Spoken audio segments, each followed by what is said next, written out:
Hello everyone, and welcome back to Ethereal Healing Arts. Today the topic of discussion is how can we develop our intuition further, or at all. For a long time I've been asking myself this question and just pondering on what does it even mean to have an intuitive message? What is an intuitive download? And what's the difference between an intuitive message and an anxious thought? So for a long time, for a few months now, this has been percolating in my mind. And last night during my meditation, I finally got my answer. So I wanted to share that with you guys today. So basically the answer that I got was that in order to develop your intuition, the single most important thing that you must do is empty your mind. Empty your mind in any way that you can. Empty your mind by meditating. Empty your mind by exercising. Empty your mind by pursuing your artistic dreams. Empty your mind by spending time with friends and family. Empty your mind in whatever way feels like a flow state. So how do you get into your flow state? When do you get into a state where you're not worrying about what happened yesterday or about what's going to happen tomorrow? When do you get into a state that you're not thinking, you're just doing something? So I want you to take a second and just think about that. That's one of the keys on this journey, finding your flow states and practicing your flow states in those specific activities enough that you can eventually find the flow state in every single part of your life. Whether it's simply cooking, whether it's simply going to sleep, whether it's reading a book, whether it's taking the trash out. The flow state isn't something necessarily magical or esoteric. It's simply living in the moment in a state where your mind is empty except for when it welcomes any stimulus from your surroundings. So that's why in order to develop your intuition and in order to separate anxious thoughts from intuitive downloads, you must have an empty mind. Because as you have an empty mind, when a thought pops into your mind, it is more likely that it is an intuitive message and less likely that it's an anxious thought. And either way, if you have an empty mind, once a thought pops into your mind, it'll be easier for you to decipher if it's an anxious thought that's fear-based or if it's an intuitive download that is value-based. So it's extremely important to empty your mind in order to start to receive those intuitive downloads, or not even receive them, because you are receiving your intuitive downloads even now. Don't you worry. You are getting them, but perhaps the issue here is that they are so lost in the cloud of other thoughts and anxious thoughts and just other thoughts in your mind that you're not able to see them. So the whole point of this spiritual journey is not to develop something or gain something that is not already within you.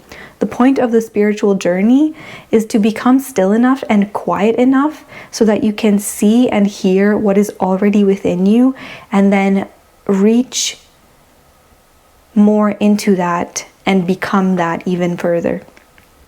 And as I was doing my meditation, I also bounced to a thought about how it's so common these days to see people walking around on the street with their heads down and their earphones in, and they're just not interacting with anything.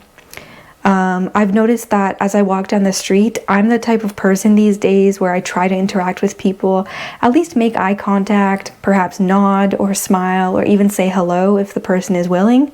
But so often these days, especially in younger people, I see that everyone is in their own world, and there's very few people that are expressive and open and willing to face the world that is not in their earbuds or in their mind. And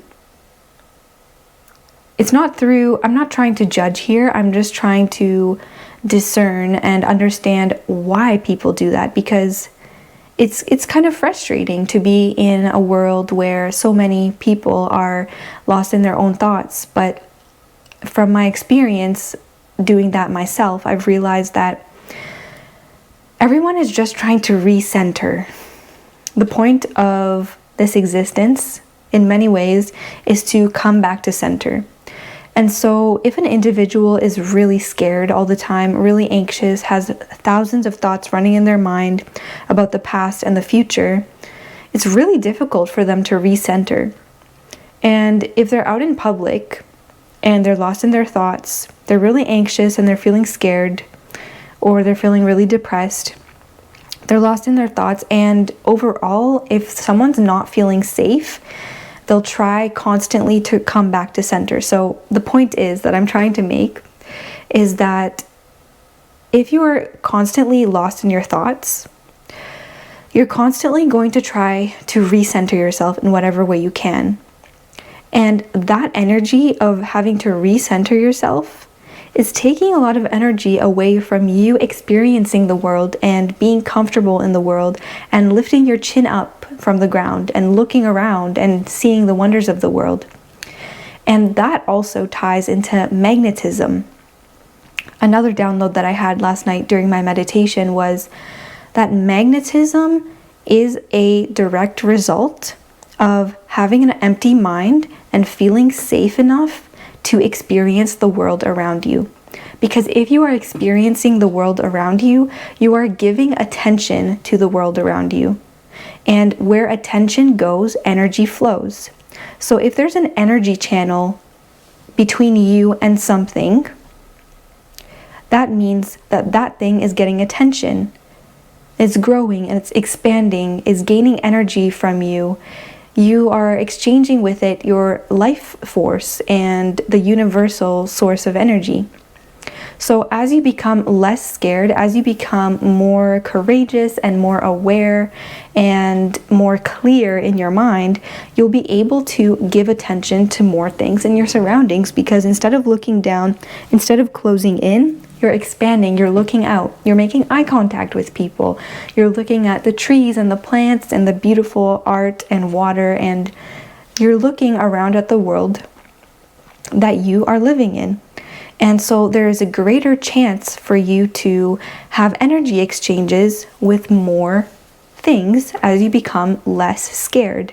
And that energy exchange is magnetism, because things love to get attention, whether it's people, whether it's dogs, whether, these are off the top of my head, whether it's plants, whether anything at all. Anything that you put your attention to grows and becomes better. So anything that you put your attention to will grow and become better. And if there's an opportunity that you put your attention to, it will sense that energy transmission between you and it, and it will come to you faster. And so magnetism is basically all about opportunities. And what I want to say is that you will naturally attract more opportunities as you open up your eyes, as you become less scared, and as you become more clear-minded, because you'll be able to have an energy exchange with more things.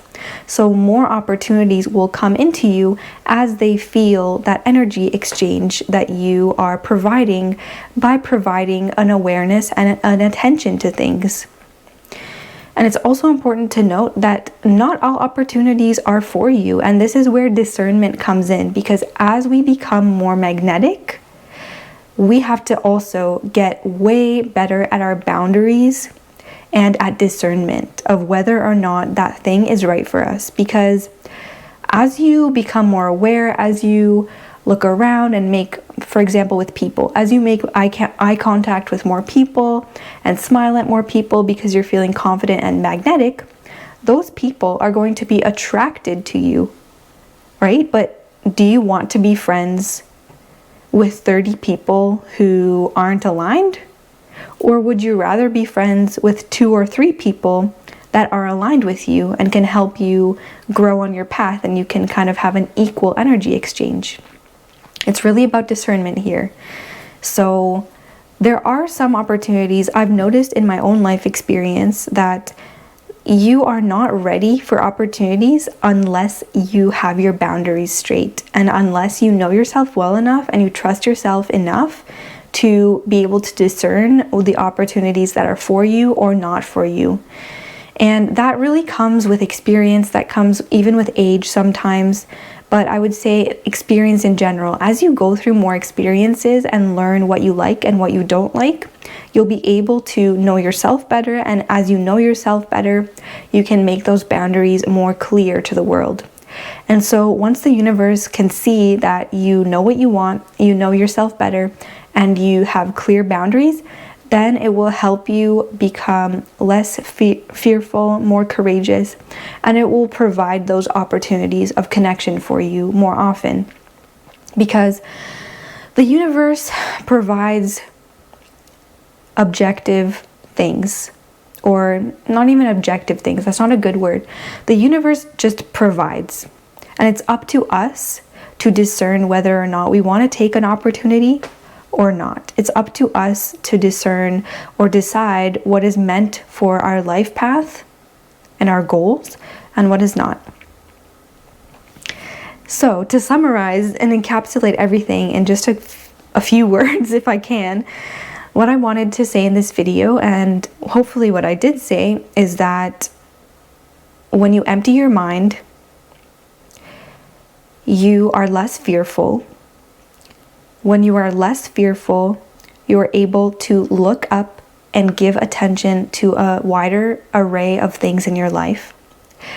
As you give attention to a wider array of things in your life, the energy exchange there allows you to be more magnetic to a wider variety of opportunities. And as you become more magnetic to a wider variety of opportunities, you must be able to set boundaries and discern what opportunities are for you and which ones are for others. So I really hope that made sense, and I want you to know that I am transmitting this message with all the love that I possibly can for you, and I truly hope that you resonate with this. My intention is for these messages to find individuals who are on the spiritual path, who are on the path of enlightenment, who are doing the inner work, and who are either curious about changing their life or who are actively doing that right now. And I also want to add that you can trust yourself. You're not going crazy. These are trying times, and sometimes you may feel that some intuitive messages that you get are out of left field. You have no idea where they're coming from, and you may at times feel a little bit crazy, a little bit like you're off balance, a little bit off kilter, but just know that you are not, and that you always have the chance to come back into balance. And that is one of the most important life lessons, that we can always come back into balance if we choose to. If we choose to let the pendulum swing, life will be simple and easier than we expect. If we choose to let the pendulum stay stuck on one side, things can get very difficult.